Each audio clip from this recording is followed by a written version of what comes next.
Hey everyone, here's chapter 15 of Out of My Mind. The next morning, we get the first snowfall of the season. Big, fat flakes fall outside the windows of room H5. Freddie zooms over and touches the window. Nice, he says. Mrs. Shannon rolls all of us closer so we can watch the snow accumulate on the grass and trees. It's really pretty. Even Jill seems to relax. We gonna play in the snow? Asks Maria.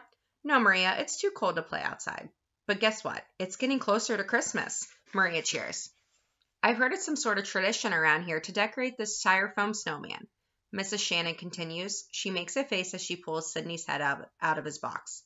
Maria starts to hug it, but Mrs. Shannon stops her and says, I believe in the smell of fresh pine trees at holiday time, and real candy canes, and popcorn garland. Tomorrow I'm bringing in a real tree, and we're going to make it beautiful. Freddie and Carl slap palms. Maria looks disappointed for a moment, but she seems to forget about the snowman as Mrs. Shannon gives everyone a soft piece of chocolate candy. She wisely stuffs Sydney back into the box. While Mrs. Shannon shows the rest of the class how to make paper snowflakes, Catherine and I sit together in front of one of the clunky classroom computers and do web searches on communication devices. It's so slow. Sometimes it gets jammed up and stalls, and we have to reboot it and start all over. Room H5 always gets the big old leftover computers that the other classrooms no longer want. Catherine and I research all kinds of electronic talking and communication devices that have been designed for people like me. Lots of them seem as clunky and awkward as our room computer. Some look really complicated. All of them are expensive, crazy expensive. Some of the websites don't even list the prices, like they're too afraid to specify how much the thing costs. The devices that use standard computer keyboards wouldn't work. I'd have no way to hit the individual keys. I need something that will work with just my thumbs.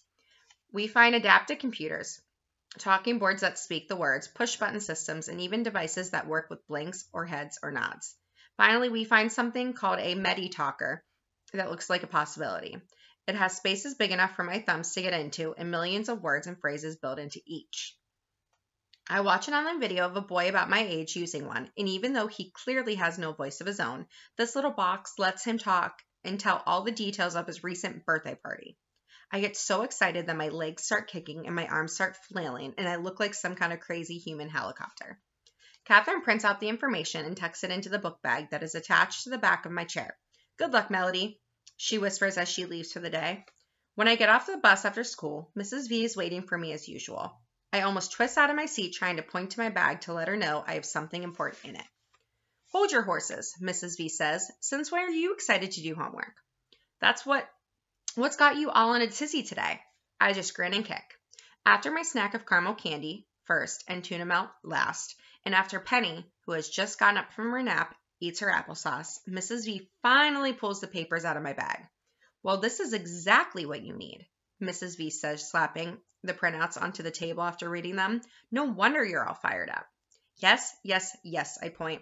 Then I point to the individual words. Talk to Mom and Dad. Talk, talk, talk.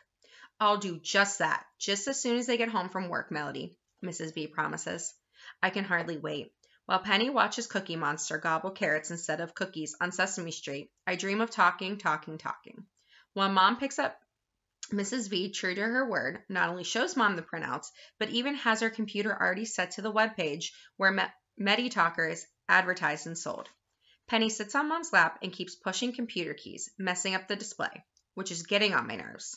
But Mom watches the video that shows people actually talking and cracking jokes and even going to college by using that machine.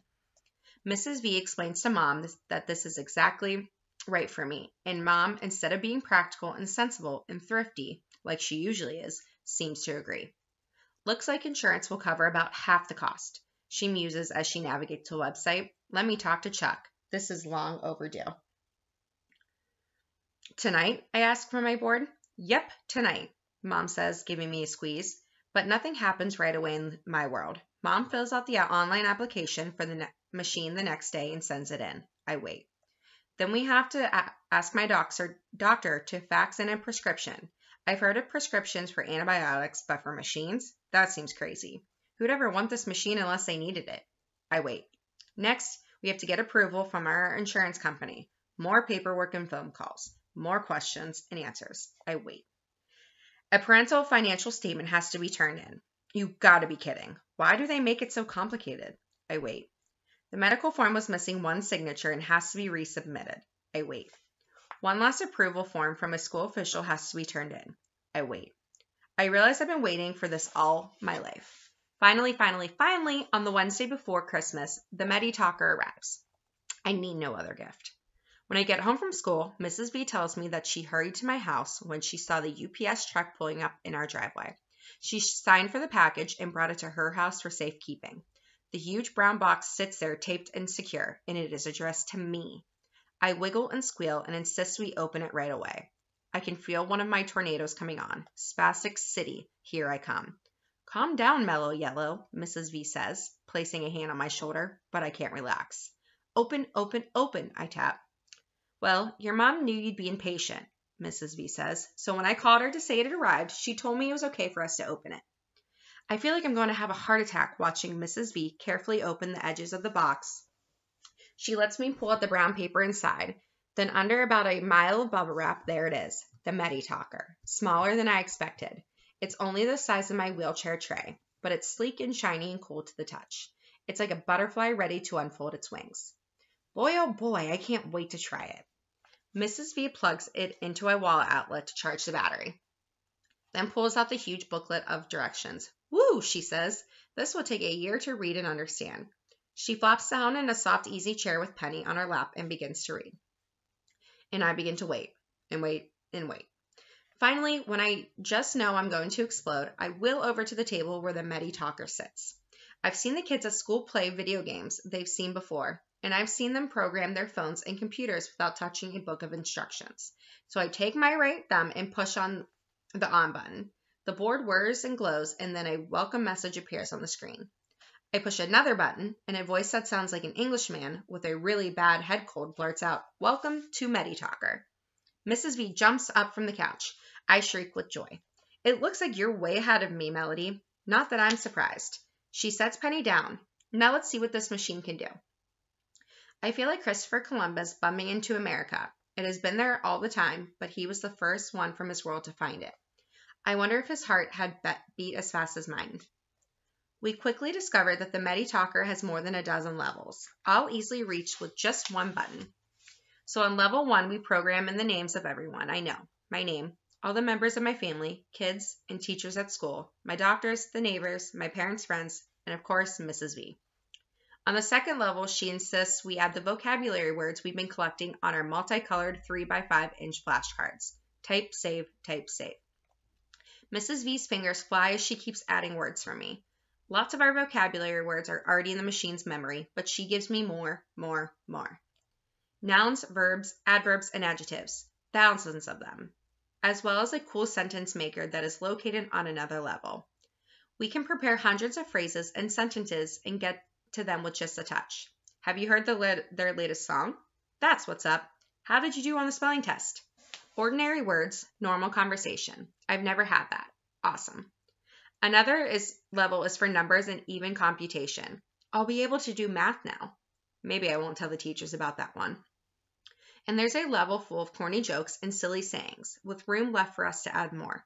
Another level plays music. I can connect the device to a computer, download any song I want. I can't wait to search iTunes. Maybe I can ask Rose which songs are hot. Rose, I can finally talk to Rose now. We stopped programming after a while. Penny needs to be changed and kept occupied, but I'm much too excited to rest. So after Mrs. V gets Penny set up with her dollhouse at the foot of the couch, we add even more words and phrases. Finally, she stops typing and says, "Would you like to try it out?" The room is so absolutely quiet. I stroke the edge of the machine softly, then push 2 buttons. "Thanks, Mrs. V," the computer's voice says. She blinks real fast. I do too. She reaches for a tissue. We both need it. Mrs. V tucks the tissue into her pocket and begins reading it again from the instruction manual. "Hey, listen to this," she says. "With that connector cord, you can also save longer things you want to write, like stories or poems, on the computer." "Wow," the machine says. Mrs. V nods in agreement. "This is going to be fun, but you're going to need a lot of practice to make it say what you want, kid." She's right. Many levels have been left blank for users to input their own information. Words, sentences, phone numbers, even pictures. Information can be typed directly into the machine, or it can be downloaded from a computer. It's a little overwhelming. We can design this to fit you, Melody, Mrs. V tells me. This will be your world, so let's take our time to make it exactly what you need. I am so happy. I almost feel like hugging the machine, but that would look silly. Instead, I name it. It's probably pretty dumb, but sometimes it's good to have something that nobody else knows but you. I'm not going to type the name into the machine because it's personal, but in my mind, I'm going to call the MediTalker Elvira, after the song I like. Yep, my heart's on fire for Elvira. While Mrs. V plays with Penny for a while, I continue to explore what Elvira can do. One of the first changes I want to make is the hello message in the voice that speaks it. The computer-produced greeting sounds really fake, but the machine offers several female voices to choose from, as well as a bunch of different languages. I picked the voice called Trish. She actually sounds like a girl, not a grown-up. I wouldn't mind sounding like her if I could talk. Mrs. V returns to me and helps me change the original message from the very mechanical sounding "Welcome to MediTalker" to Trish's voice, saying, "Hi, I'm Melody, talk to me." I can't wait to take it to school and introduce my new computer to everybody there. I wonder what Rose will say. By now, Mom and Dad have both called to check in on how we're doing, how much progress we've made. They're both anxious to get here and see the device for themselves, so while we wait, Mrs. V suggests that we just keep programming it, adding more and more. She thinks I should practice using it for a couple of weeks before taking it to school. I don't really want to wait, but I have to agree with her that it's going to take some time. I want to be able to use the system to talk like ordinary kids, sort of. So we return to words. I want to input thousands of them. Notebook, marker, homework, assignment, test, positive, negative, fingernail, nail polish, outfit, backpack, purse, scared, excited, purple. Then we type in more phrases, hundreds of them, to them all, from a distance, in the middle of, as a result, the reason why. Lastly, we get some sentences, dozens of them. What time is it? What's up with that? You crack me up. I'm so excited. Before the doorbell rings. When Dad and Mom come in to pick us up, Dad is ready with his camcorder. His hands are shaking a little. "Show us how it works, honey," he says. I can't believe Dad is making a video of me saying my first words. It's almost like when he filmed Penny's first words. Well, not really. I type very carefully and push the button to make the machine speak. "Hi, Dad. Hi, Mom. I am so happy." Mom gets all teary-eyed and her nose gets red. She's looking at me all soft and gooey. When I think about it, I realize I've never ever said any words directly to my parents. So I push a couple buttons and the machine speaks the words I've never been able to say. "I love you."